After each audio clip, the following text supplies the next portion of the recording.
everybody. Welcome to the show. It is Wednesday, and you know what that means. It means it is time once again for the Hit the Pick Founders Show. I'm your host, as always, Scott the Steamroller Steen, and we are brought to you, as always, by hitthepick.com. Make sure you stop by hitthepick.com for all your handicapping needs, unbeatable prices, unbeatable experts. Hitthepick.com. We're pretty excited, man. We got a full house today, and I mean a full house. We've got all the founders here, plus we've got a very special guest.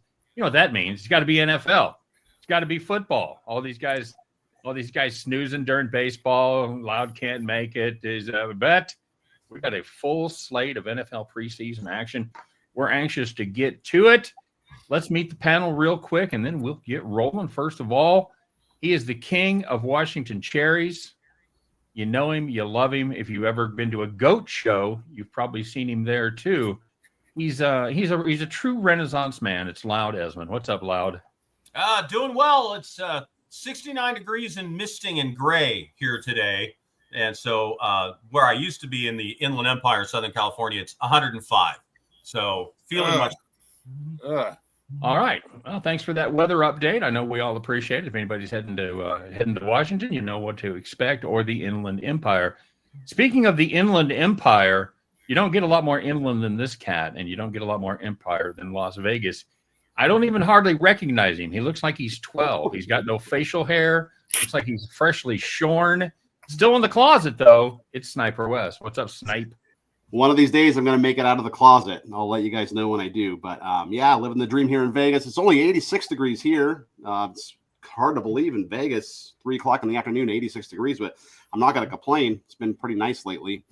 I went 3-0 in baseball this morning, had the Orioles-Phillies under cash. That Mets and Guardians game, the guy almost threw a no-hitter. I had the under there.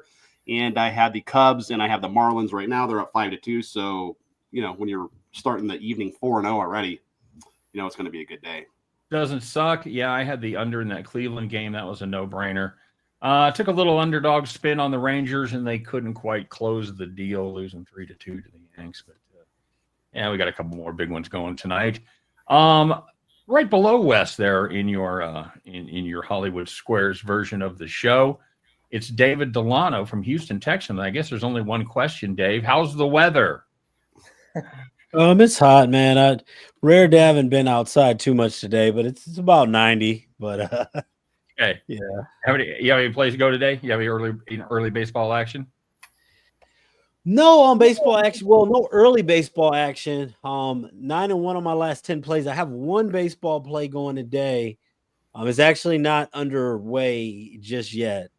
So I do have some action going on in one of the later games. Just one play for me today in baseball. But heard you talking about the Guardians. I was actually talking to my dad yesterday. He's a big Guardians fan. And I thought, as much as I follow baseball, I thought he was lying at first. I really looked at how many hitters.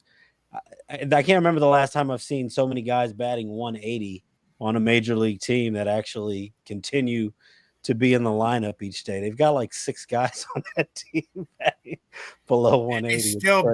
And they're still 500 team. Yeah. It's crazy. 26th in runs scored. I happened to look that up.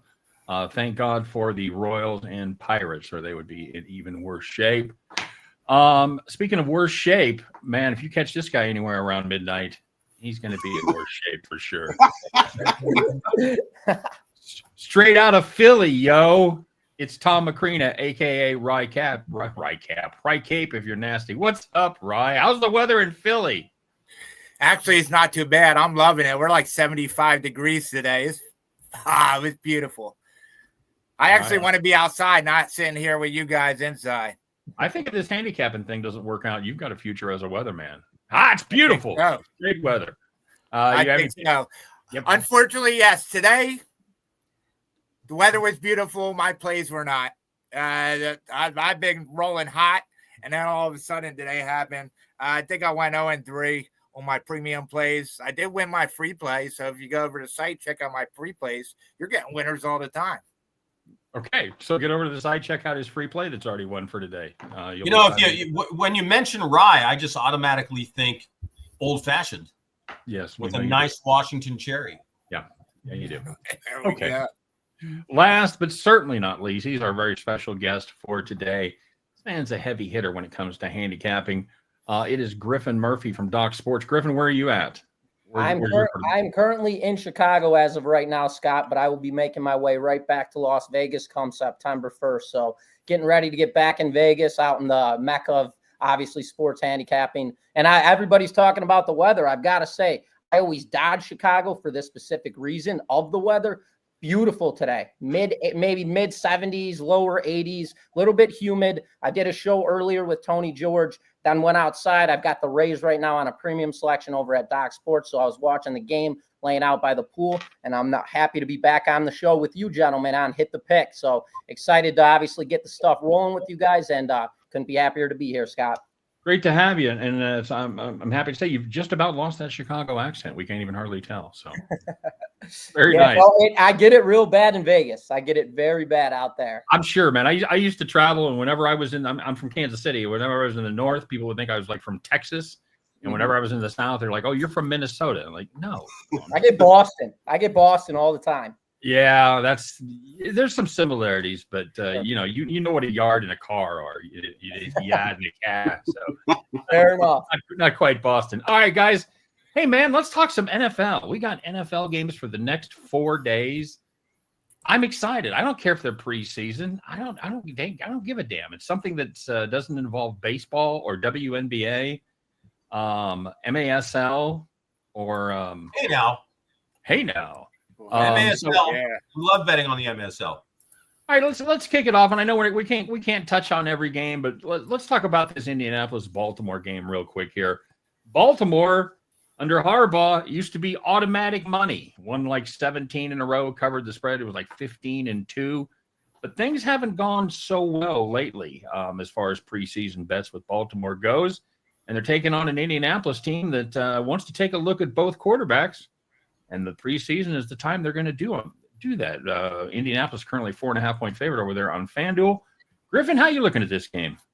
Yeah, I mean, this is another situation of a very you said it yourself, Harbaugh. That is a guy that loves to win preseason matchups. And currently looking at this type of scenario, you've got the Ravens getting 6 points in this game. And the biggest thing that I look at when I am handicapping preseason football is the quarterback duel. Well, the Indianapolis Colts are in that threat. And if you looked at the most recent game, that Hall of Fame matchup, well, Herbert was supposed to get the start for the Chargers. Trey Lance ended up getting the start. And what happened in that game? It turned into an absolute debacle, and they took that game outright. This is the type of scenario. Preseason betting football for me is all psychology 101. The biggest thing that you have to look for are key positions and key players and who's fighting for a spot. If you got a team like the Baltimore Ravens who really are relying on Lamar Jackson and no backup quarterback, that's the guy that's going to lead the charge, lead the helm for them. They're not really worried about preseason football, granted. Harbaugh to back him up. There's a little bit of another confluence that coincide back and forth.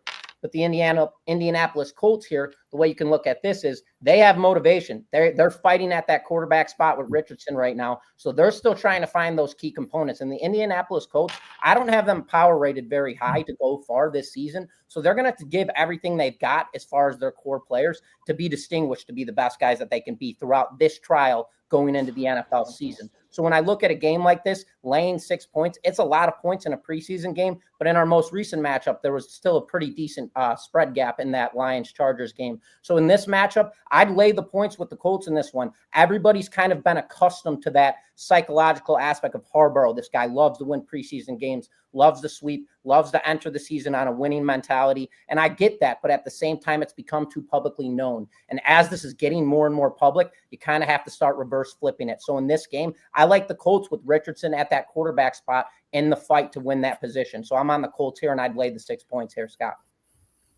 Very good. Yeah, and I didn't misspeak because about an hour ago when I first started handicapping this game, it was 4.5. It is 5.5 now on FanDuel, heavily juiced 5.5. So like Griffin said, it's going to be 6 most places and probably 6 on FanDuel very, very soon. Loud. Yeah, don't disagree. Richardson versus Cooper Rush. Who you got? Yeah, I don't disagree with a lot that was just said. Colts need to see what they have in their QB room. That's one of the things for me that I always look at in preseason games is who are the backup quarterbacks and how long are they going to be playing? And, the other thing is, how good are the two teams? The Ravens, they're largely set on their depth chart. They don't have a lot of questions, a lot of continuity. So why would they be playing anybody? And Harbaugh, since 23, I believe the Ravens are something like 0-7 against the spread since that preseason and have dropped 5 outright. So 2-4 straight up, 0-6 ATS last 2 seasons. Okay. All right. So anyway, same idea. He's had a philosophy change, I think. And the Colts, 6 points, it is getting up there. I would still lean Colts in this, but I am actually on Thursday night. I'm going to play a parlay bet, and I'm going to take the Colts, the Bengals, and the Raiders all on the money line, and then put them together in a parlay card. And I think I end up on that like plus 120. Last time I looked at it, and that's the way I'm going to play it. I don't love laying a lot of points in the preseason, but I think you've got 3 teams that are going to suck not the Bengals, but the reason I'm on the Bengals is they're going to play Burrow for a couple of series, and that might be enough to get them a couple of scores and kind of put them in a very good position to win that game. So that's how I'm going to play it on Thursday night. All right, so you've got a card with all the favorites on Thursday night. That's going to be plus 120, right? Yes. All right. At least, and we thank you for not laying out your teaser strategy. We heard you the other night on. I screwed up. Yeah, I looked at the wrong screen when I gave the odds, so I apologize for that. Okay. All right. Very good. When you started going down that, I thought you were going down that rabbit hole again. Like, I can't do it. Again. No. So, yeah. No. All right. No. Very good. Hey, stepped on my crank on national TV. Thanks for reminding me. Oh, you're welcome. You're welcome, buddy. Thank you. You have a 48-hour moratorium, but we ain't there yet. So, we're gonna live on that. It's rough around here, Griff. No, come on. Snipe, what do you think about the Baltimore game, and in general, what do you got for the Thursday night games? Let's expand it out a little bit since Louds broke the seal. I do like the Colts here. One thing I've noticed just this whole week 1 slate, even the Friday games and everything, man, these preseason line moves are crazy. So yeah, that Indy game started Baltimore -0.5 or a full point. Yeah, and it's completely swung the other direction. So and maybe you can help me out with this. When do they release the preseason lines? Is it right when the schedule's released? So have they been out for a couple months? I locked in a lot of these on Saturday. I don't know how long, but I locked in a lot of them on Saturday before they changed a lot. Because look at these lines. Baltimore opens -1. They're now it's Colts -6. That's a full touchdown line swing. You have Philly opening as a pick'em, and now it's Cincy -5.5, -6 in some places. You have the Seahawks -1.5 at open, and now it's Vegas -4.5. So just these line swings are crazy. If you can maybe get out in front of some of these line swings, you can actually middle, right? You can go the other side and just cash both ways. Or hopefully it lands in the middle, right? But I do like the Colts. Obviously, Richardson, they want to see what they have in him still. And Danny Dimes, he still has something to prove. And I think that both of them are going to be playing, a significant amount of time here. Obviously, Harbaugh, times have changed. I remember how he couldn't lose in the preseason. And obviously, as of late, that has not been the case. Regarding Cincinnati and Philly, Zach Taylor needs to get his team off on the right foot this time. They can't get it together in week 3. They needed to get it together going into the season. So I think they're going to try. So I probably like Cincy there in that spot. And regarding Vegas and Seattle, I do have a premium play, but I'll just give you a hint as far as who I like here. First of all, Pete Carroll's going back to Seattle, where he got unexpectedly let go. He was not expecting that, right? So you could say he might not care because it's week 1 of the preseason, but I think he has a little bit of revenge here. It's got to leave a sour taste in his mouth, right? And also, my buddy, he lives here in Vegas. He went to the Raiders scrimmage on Saturday. They had a team scrimmage, and he said Geno Smith looked really good. It was there at Allegiant. So you take that for what it's worth. He's probably actually playing the second string team. But we got for that. Hold on. What else we got from that scrimmage? Yeah, I guess they probably wouldn't let him take in, the camcorder like Belichick did.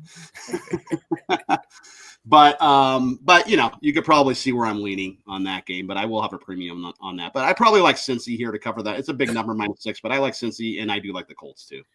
All right, very good. We should make a meme about you, about the guy waking up his girlfriend and said, "Wake up, hon, I'm going to middle a week 1 preseason game." So, okay, very good. Dave, you got a little middle action cooking. You be locked in last Saturday. You going to hit the other side of it, my friend? Well, I mean, I'm thinking about it. I like the fact that Wes brought this up, because this is always an interesting time, because we kind of have the entertainment aspect of it. We have to talk about it, but then also, I know it can be a little boring to say, but I think that this is the time of the year. I'll tell everybody out there, you don't want to blow your bankroll before you even get to the regular season. That's right. So with some of these line moves, I mean, if you don't like the game, you might want to stay away. And just for example, as crazy as it could sound in middle preseason, I mean, I got the Bengals at +1. I mean, now they're at -6, 6.5. I wouldn't tell. I might have liked them at the +1, but I can't really tell someone to lay the 6.5. And we're talking about this game here involving the Colts and the Ravens. For me personally, and I like what Griffin was saying, I agree, but I would just play first half.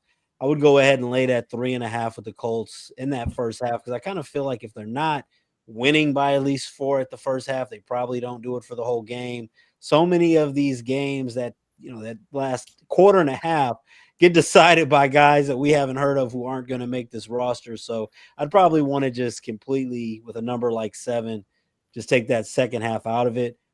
I won't officially be playing this Colts Ravens game, but if I was, I would take the Colts -3.5 for the first half for that one. I call it the salesman half. You get the second half. You get a lot of guys that are going to be working sales in about 6 weeks. So,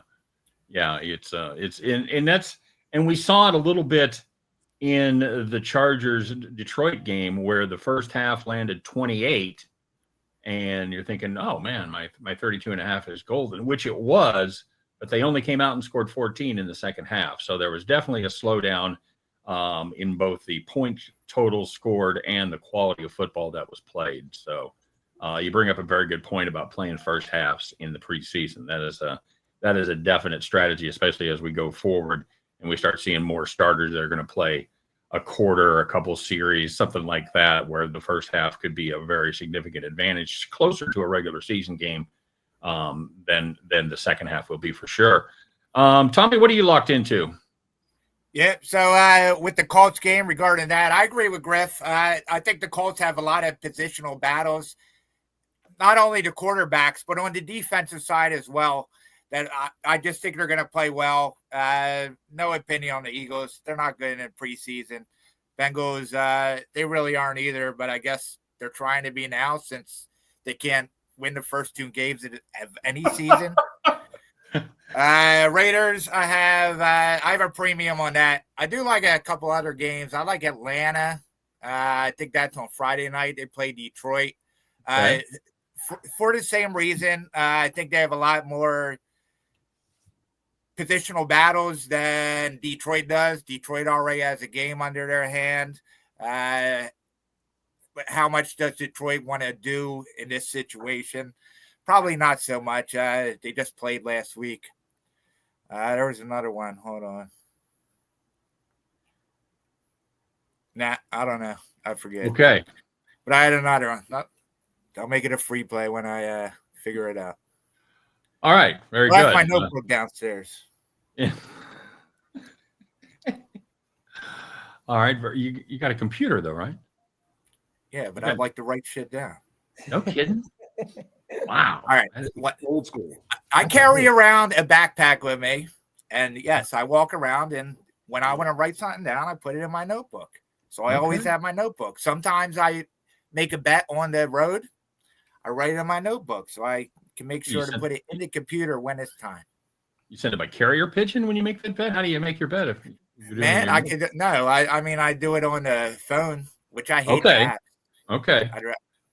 But yeah, I mean, if I If I can find a carrier pigeon, I could probably train that to do some nice things. Send a bet to Wes in Vegas. You living in Philly? You tell me there's no pigeons? Come on, man. We have plenty of pigeons. Griff, what else you looking at over the weekend that's got your attention for the NFL? Yeah, Scott, I'm actually looking at this game, and it's a little bit of devil's advocate, and it's the Cleveland Browns versus the Carolina Panthers right now. Panthers laying 6 here, total sitting at 32.5, and this is a very devil's advocate situation. The reason being is because we have a lot of quarterback battles here, and this is a situation that we're going to touch up on right now. So for this Browns team, I mean, their season win total sitting at 5.5. I don't even think they're going to cross that barrier sitting with 2 wins, but we're in preseason right now. So we've got Flacco, we've got Gabriel, we've got Sanders, and then Pickett's all banged up on that side of the coin. And then you go to the other flip with the Carolina Panthers here. We've got Andy Dalton, Bryce Young, and then Jack Plummer out of Louisville. I've watched a lot of Jack Plummer out of Louisville.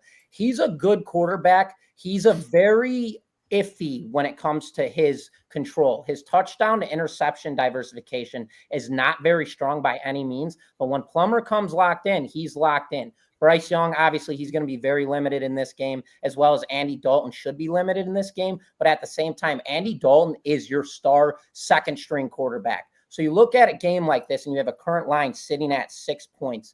We already know about the Cleveland Browns. They're not going to be very good this year whatsoever. They're still trying to find their number one guy at that quarterback spot. And with the heavy expectations, I would assume Joe Flacco will start probably 6-7 weeks into the season. And then I've heard very good things about Dylan Gabriel at training camp out of Oregon. He's been very good, efficient, fast, locked in, pinpointing the ball. So right now, the biggest thing that you could look at in this game is the defensive side of the ball. And the defense for this Browns team is very young. They're going to be very strong, I believe. Their interior, especially that pass rush, should be very effective. But going into this, we're going to see a lot of youngsters on the defensive side of this game out of the Cleveland Browns. Now, on the other flip of the coin, it's a little bit more solidified with the Carolina Panthers. They went and drafted a lot of guys as far as in that 1 round, 2nd round, 3rd round on the defensive secondary. A lot of trip-ups that they had last season, they went and concealed with. Now, do we know if it's going to work? Well, that'll play itself out. But the current line sitting at 6 in this game with the Panthers laying it, the Panthers, by all means, should take this game outright. So when I look at a game like this, I'm looking at a 2-team teaser. I already love the Colts. Cooper Rush, I think he's going to be a factor in that matchup, as well as Anthony Richardson should go balls deep in this game. And then on the other flip of the coin, I love the teaser. Tease the Colts down to win that game outright, as well as look at that Cleveland Browns-Carolina Panthers game and tease the Panthers down to a point. That way, both of these teams, all they have to do is win this game outright. Carolina is going to be playing with much more charisma, momentum, especially considering the fact they already know their defense from a standpoint. Now they're just filling in the gaps. For the Browns, they definitely know their defense. So they're going to have a lot of young backup recruits out there, a lot of guys from the practice team last year, a lot of different things. So that's going to be more of trying guys out type of scenario. Carolina, on the other hand, they're going to be probably the more efficient offensive in this game. And we've already talked about the liabilities on defense for both of these teams. So I like the 2-team teaser here. Take the Colts to win this game outright, as well as tease them with the Carolina Panthers to win that game outright in a 2-team teaser, Scott. Very good. Very good. Real quick about the Cleveland Browns. Dylan Gabriel hurt his hamstring, so I don't think he's playing. I think Shedeur Sanders is actually starting. Sanders gets Yeah. the start. Yes. You know, my favorite part about that breakdown was that Anthony Richardson is going to be going balls deep. Nice. Well, he better. Damn, man. Guy's an interception machine. Let him run. Well, yeah, and they've also got Kenny Pickett is questionable here as well. He has a hamstring injury too. They he's got actually a signed Tyler Huntley. Yep. And they just went and picked him up a few days ago. So that's likely who's going to be getting your reps in the second half. Yeah, right. Sanders and They're Huntley and they're certainly not going to put Flacco in there, I wouldn't think, right? But if you're a Sanders fan, that's good. That's good for you. He should get a lot of game action. You know, it's exciting. don't we all want to see Sanders play? I mean, all offseason, all we've heard Yeah. about is all the hype with this guy and how he's good, bad. He shouldn't be here. He's only here because of his father. It's exciting. I want to see Sanders play, and I'd like to see him do well as a quarterback. He's a young kid. You know, he's got a lot of confidence in himself. I believe this kid could do something here. Let's give him some time, but at the same time, it's exciting. We're finally going to see him get some snaps in this ball game. Yeah, I think he was humbled by where he was drafted at. Supposedly, he's been very team oriented in practice and whatnot. So yeah, I'm kind of excited to see what he does. Well, I heard Deshaun Watson was mentoring him. That's probably why he's saying all the right things. Oh my God. He's got a massage parlor after this, fellas. That should go well. Yeah, Deshaun Watson's like, here, I've got a couple of cards for massage places if you need one. Yeah, very good. You know, and Shedeur Sanders, I think this guy has a serious chip on his shoulder because of where he was taken. If you guys know the story of Amon-Ra St. Brown, he wears number 14 in Detroit because it's supposed to be how many wide receivers were taken in front of him. His girlfriend screwed up the count. He miscounted. And it actually should have been 16. But he's by the way, 14. Scott, I just want to point out that it's, you know, obviously possible for anybody to make a number mistake at any time. That's true. That's absolutely true. Well, you got to let it go, buddy. It's all right. Yeah. It's all right. Nobody saw it except all of us. No, he did mention the teaser, though, Scott. So okay. I think I've got to go through my teaser stuff now. Just to give everybody a little bit of nerdiness on some numbers here for a second. Most of these numbers started 33.5 to 35.5 as far as the over-under totals. Over-under totals in the preseason average about 10 points less. In the last 4 NFL seasons, the average points scored in a game has been 44 to 46 on average. Over-under number somewhere around 42, 43 on average. And so there's 10 less points scored right around in your preseason games. So that means points are at a premium. So every point is worth more. Then look back at last year's preseason games, and 15 out of 48 were actually point spreads of 10 or more. So that's only about 30%. So if you want to have some fun, and this is something that I already did, is I teased up a bunch of teams plus 7 points. Let me see exactly what I've got here. Panthers plus 13.5, Falcons plus 11, Tampa Bay plus 10, San Francisco plus 13, Jets plus 9.5, Bears plus 10. And I just threw $20 on it. It pays back like 140. But you can take advantage of the fact that these games are going to be lower scoring. They generally don't have very large point spreads. And now that a lot of these games have gone up 6 points or you know, right around there, a bunch of games you could grab 10, 13 points on easy. Okay, there you go. There's a lot of strategies out there, and that certainly is one of them. So, Lau, was that a teaser? You did a teaser, right? It was a teaser, not a parlay. Yes. Was that offshore? Was that offshore? Oh, I would never bet illegally, Wes. No, I think Wes is asking.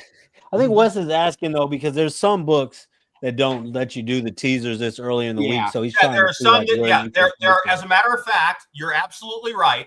There are a couple of books that I talked to just because for research purposes. Not that I would bet illegally. It wasn't, teasers were not available, nor were parlays. There are books that won't let you parlay preseason games in terms of, you know, I want to take this team, and this team. So yeah, you got to shop around for those options.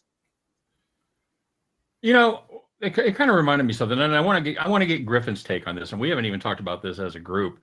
Griffin FanDuel made a decision the other day where somebody put out a parlay on social media, and it hit, and a lot of people were writing it.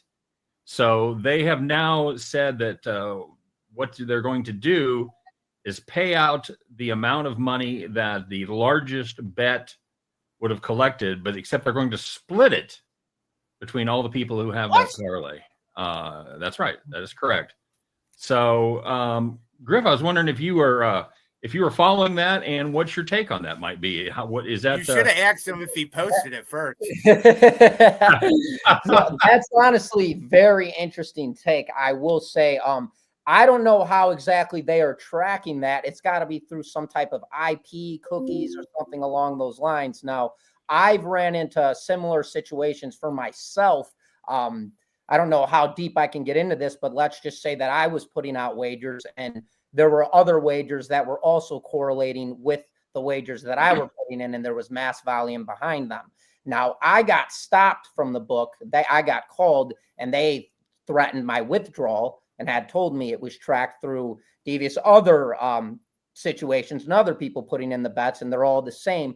It's a very similar situation. There's really no opinion to be based on that other than the fact that, listen, my money is my money. And if I'm willing to put that bet out, whether I got it through my analysis, somebody else's analysis, wherever the hell I got the pick at, if I'm taking that wager and I'm putting out the risk for that reward, well, then I deserve to get paid. There's no other conversation. So I absolutely disagree with what FanDuel is doing with that situation. Was I aware of that? Absolutely not. But for you to ask me that question, no. If you're asking me, if somebody said, hey, tail this bet, I absolutely love it. Put a dime on it. It's going to pay $35,000 on a 14 parlay. Have some fun with it. And I put my $1,000 on it and it pays out 35 grand. If all of a sudden I'm getting phone calls and saying, hey, no, you're only going to get paid 1% of that 35 grand. Absolutely not. I took the bet with the incentive of my risk was $1,000 because I'm getting paid out 35 grand. That's the end of discussion. There should be nothing else to talk about. And I know how to exactly answer this question that you answered me, Scott, or asked me, Scott,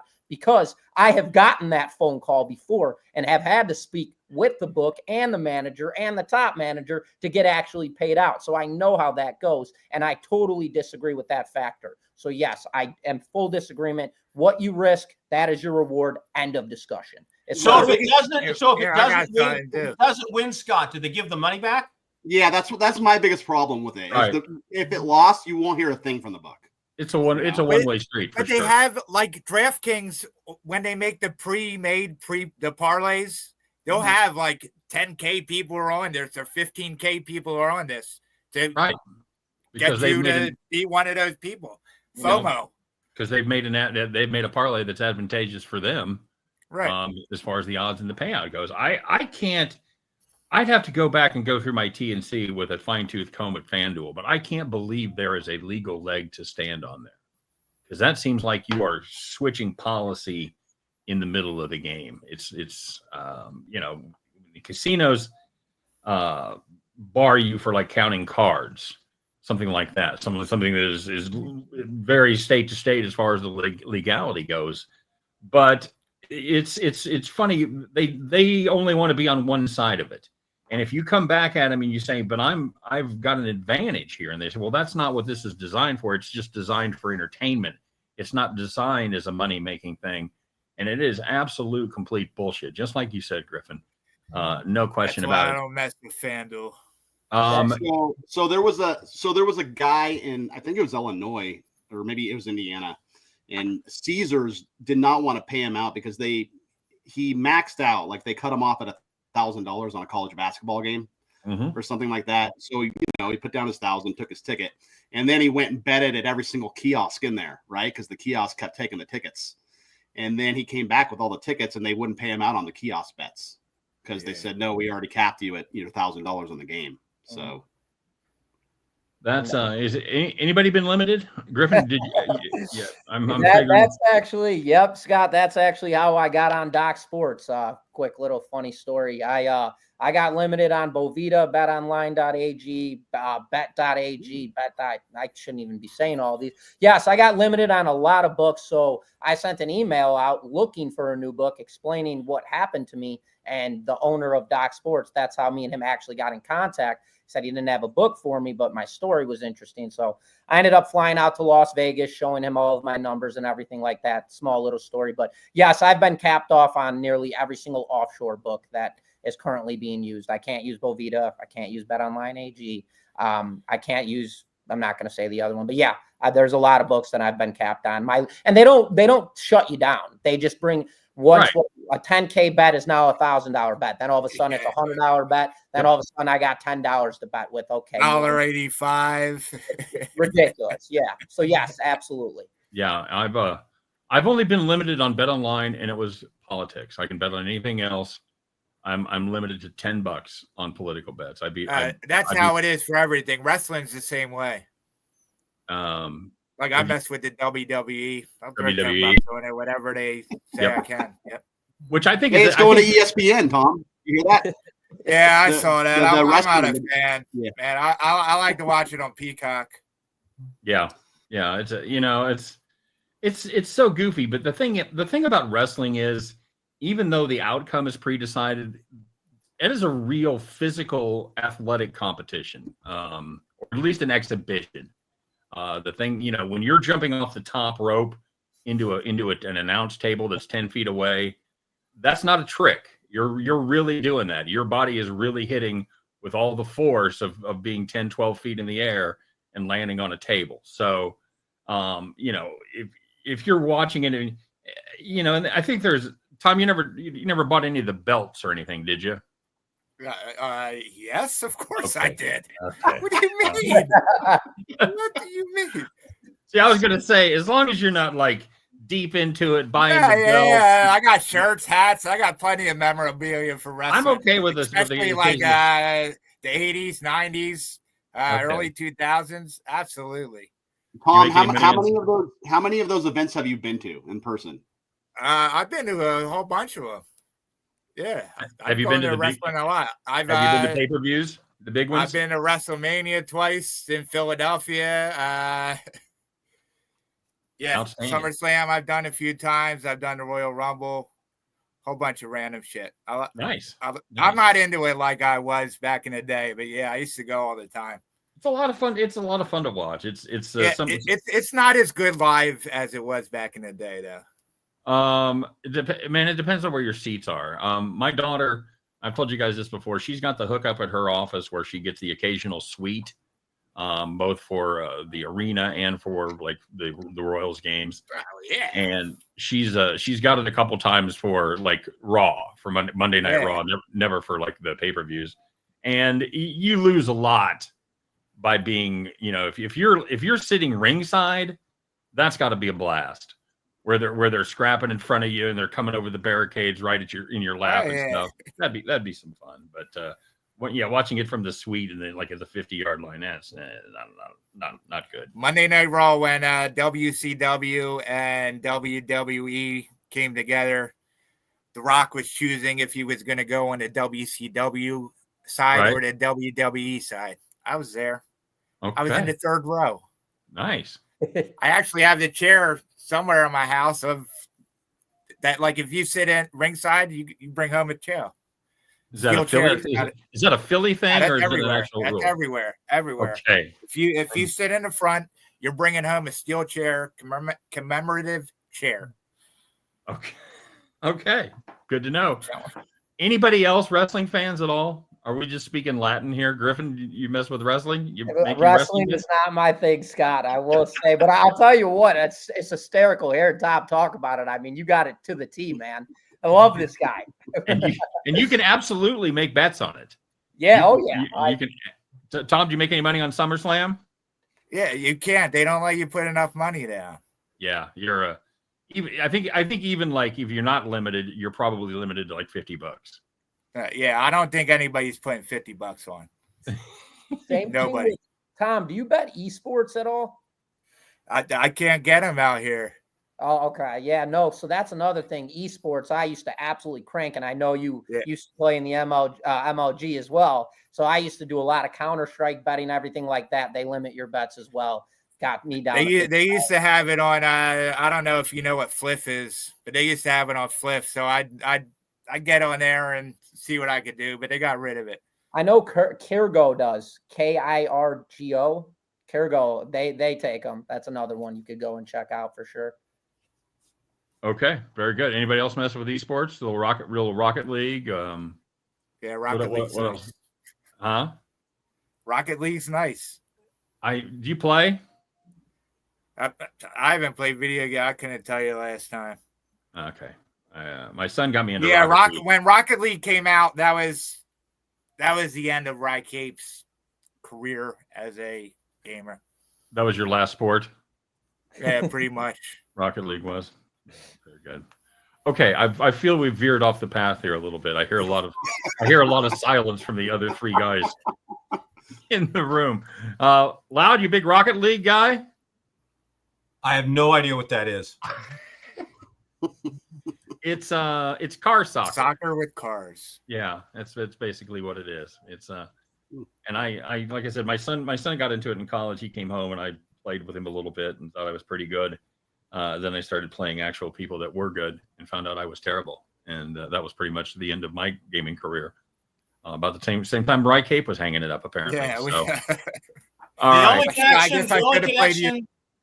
The only connection I have with gaming is my son told me to buy Roblox stocks a year and a half ago, and it's up 175%. I told you that about 5 years ago, but even a year and a half ago was not bad. How much is it up? 175% in 18 months. I don't know when they went public, but man, Roblox was huge even 5-6 years ago. It was just getting rolling. So yeah, it's hysterical. The best stock tip I've had in 5 years was my son. Yeah, buy Roblox. That's why you raise them. You get some of that money back. Very good. All right, guys. What else are we looking at for the NFL this weekend? Loud, you got anything else you're looking at? You gave us a 17-team parlay. So no. I mean, that's just a general tip that just the preseason games just are tighter in terms of point spreads, point differential. So you can take advantage of that little tidbit if you know that. I've got some premium plays on the Commanders, Patriots, Raiders, Seahawks, Bengals, Eagles, and Colts and Ravens. I may have some other ones to put up as well, but I gave out what I've got pretty much. Okay. All right. Very good. Sniper West. Tom, don't forget to exhale, buddy. Sniper West, what else you got? My bird was going crazy. Oh, all right. Well, Tom was talking about the Lions and Falcons game, and so Michael Penix and Kirk Cousins, I think, are both not playing here, which is probably why it went from Detroit -1 to Detroit -4. Also, Detroit, they have a game under the belt. They got embarrassed. Dan Campbell, I mean, the narrative was already that he lost his two, coordinators. So I kind of think that they're going to want to bounce back here. I get it's a preseason game, but, it was kind of embarrassing. It's a bad look for Dan Campbell. With Dan Campbell, he's a great leader of men. I don't know that he's necessarily like an X's and O's guy. I think you guys would probably agree with me on that.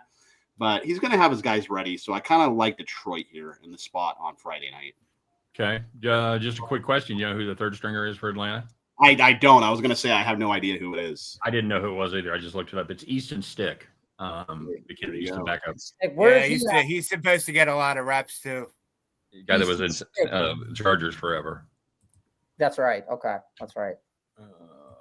Where's he? Is he a West Virginia guy? North Dakota State. I was asking, where did he come out of school? Yeah, he's another North Dakota State guy, another Chris Kleiman guy. Yeah. All right. Mr. Delano, I know you have some premiums, but first of all, did you hit the Hall of Fame game? Yeah, I did. I had the over 32.5 in that one. I mean, I can pretty much talk about all of them because these lines have changed so much. I did a lot of these preseason games as free picks earlier in the week because I knew the lines could change so much. But when we're kind of looking at some of the games that I liked where the lines have moved and better situations, I know that Griff was talking about the Browns and the Panthers. I mean, I like the Browns a lot here at +6. I mean, for a preseason game, everything that you've been hearing has been just negative about the Browns season. And even as somebody who follows this team, I don't even know what to. I'm just anxious to see a game because I hear one moment they say Gabriel looks good, then the next day they say he looks terrible. One day they say Shador looks good. One day they say he looks terrible. They've been talking about preseason stats. I mean, if I hear one more time about a guy who was 3 for 6 in practice, I'm ready to see some games. But with Shedeur starting in this situation and all the adversity that this team's going up against, I don't think that they're going to have much success in the regular season. But with Shedeur, and Huntley's a capable backup who's probably trying to fight to get in the league. I think that 6 points is just way too much. Stefanski started off as a strong coach in the preseason. Last year, the Browns were terrible in the preseason, but and I think that carried over. I think that they're going to want to play with some pride in this one. So, I mean, we talk about look ahead lines on Saturday, this was a pick 'em, and now it's +6.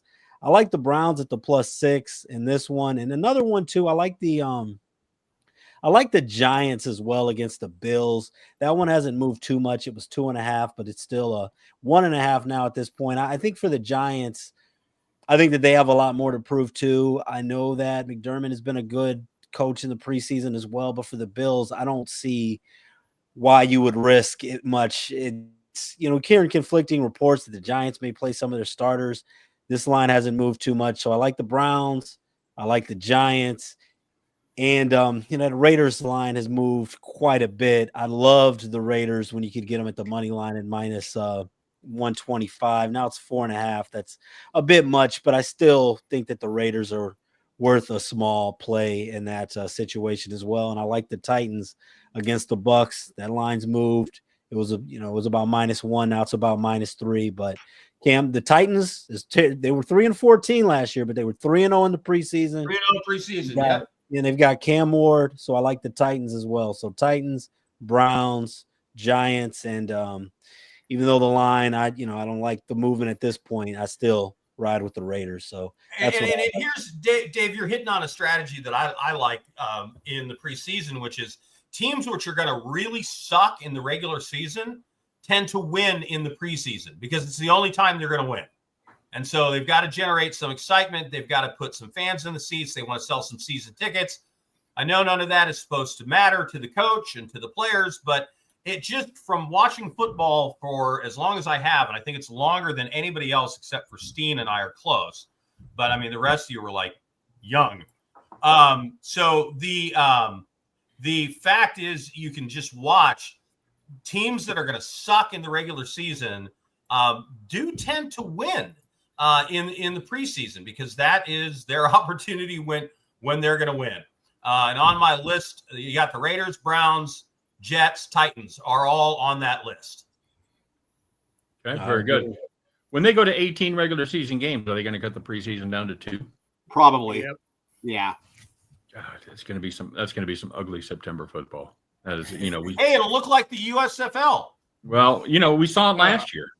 We saw a lot of early injuries. We saw a lot of early bad football last year from teams that you could tell didn't have a lot of game experience, and they're just not crisp like they are, October 1st. That I think that extra preseason game makes a lot of difference because it used to be the third preseason game. Pretty much everybody would play. It would look a lot like the regular season, at least for the first half, depending on where they were, maybe into the second half as well. And now you just don't have that. You have a lot of scattershot philosophies, different coaches doing different things. I think Mahomes played like 5 or 6 series last preseason, and that was it. So, and I do like your theory, Loud. I think if we sat down and did the numbers on that, I think it would probably prove out that the crappier teams tend to do better in preseason than the good teams because the good teams don't have anything to prove.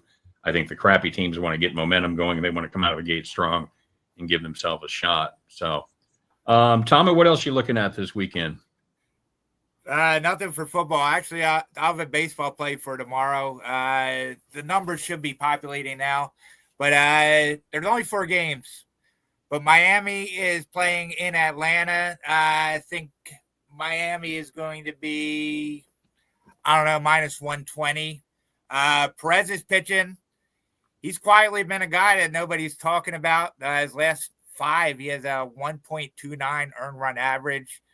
This Marlins team's been the second best team in baseball since July 13th. Mm-hmm. Braves, I think, has given up, really. Marlins are playing right now. I think they're up against the Astros, and then the Braves play tonight.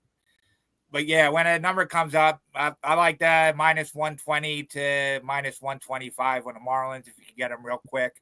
And then I also like the run line. You should probably get a good number on that too. Yeah. As soon as they pop up, man.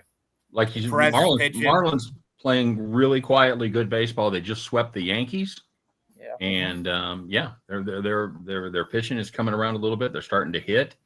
Hell, Charlie, I think there's like an all-star or two out there. Shout out Major League. Can anybody tell me why my Atlanta's favored today over Milwaukee? Strider's been Look, pitching well. Quintana's hasn't done well against the Braves lineup, but I still don't. For me, if I was playing that, it'd still be Milwaukee or pass. Has to be. Milwaukee's just been absolutely crushing the baseball. So- Yeah, go ahead, Griff. Yeah, so the biggest thing is Jose Quintana on the road this season. This guy has been absolutely sensational. He's got a 5-1 record, I want to say something across those lines, with a 2-point-something ERA.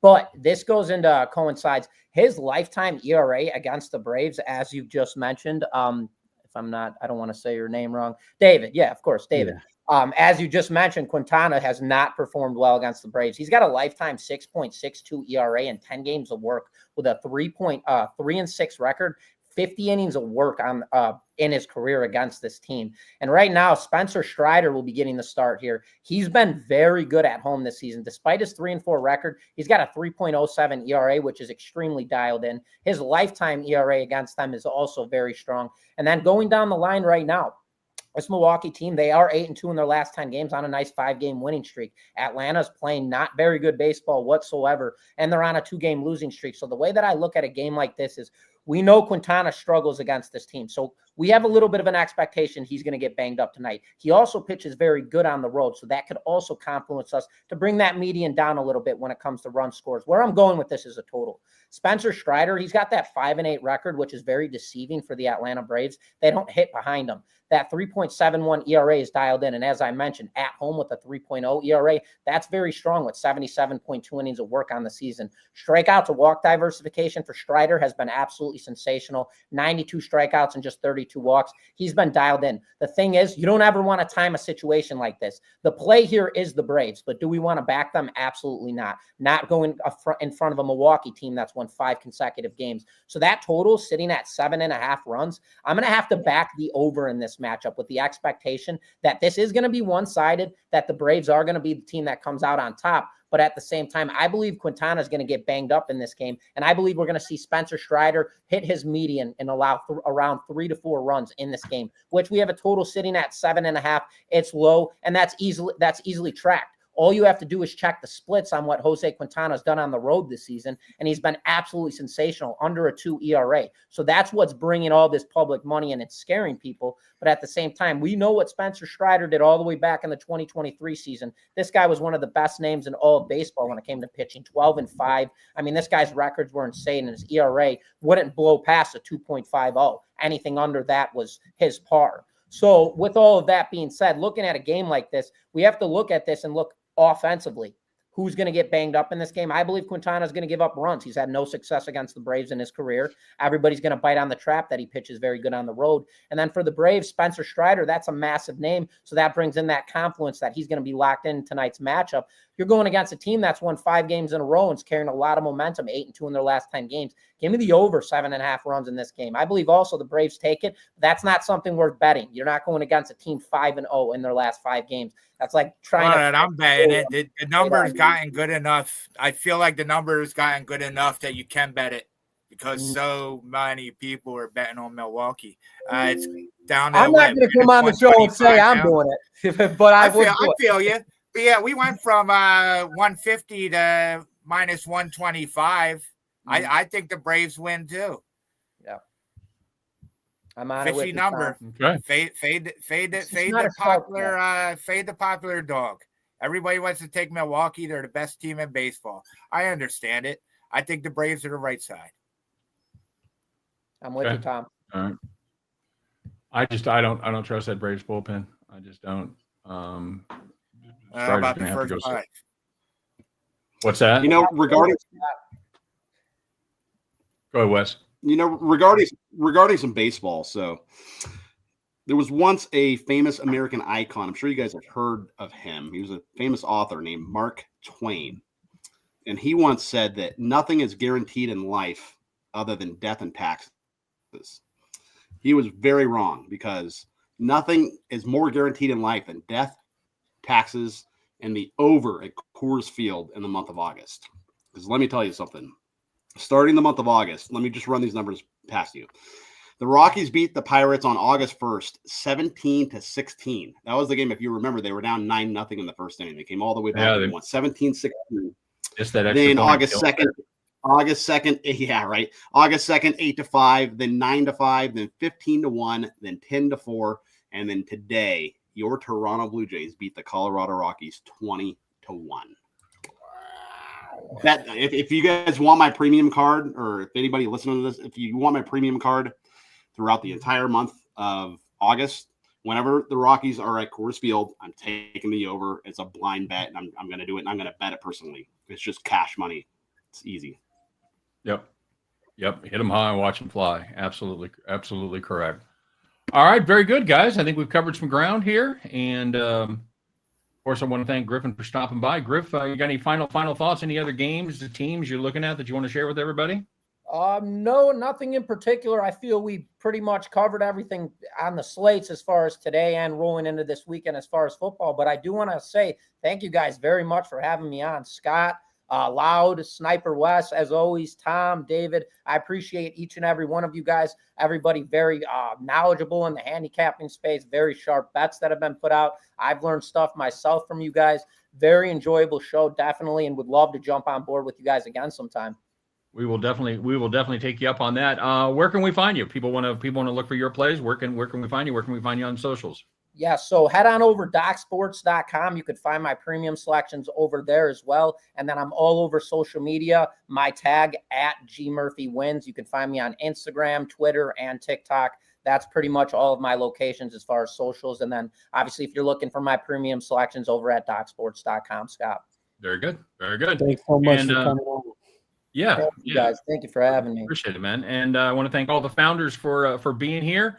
Everybody getting their schedule squared away, and this will probably be a pretty regular occurrence, having a full house during the football season. So we all love football. We got college starting on August 23rd. We'll probably talk a little of that next week. And thanks to Loud, thanks to Snipe, and thanks to Mr. Delano as well as Tom Macrina. And you guys are looking for other premium plays from one of the five of us. We've got them all available over there at hitthepick.com. Make sure you check that out. Got some great deals working for the football season. All right. So for all the founders, for myself, I appreciate you guys stopping by. We do this every single week, 6 p.m. Eastern time, 5 p.m. Central on the Hit the Pick Founders Show. You guys have a great weekend. Hey, go out there and crush the books, man. And we'll see you next week. Take care, everybody. Let's cash some tickets.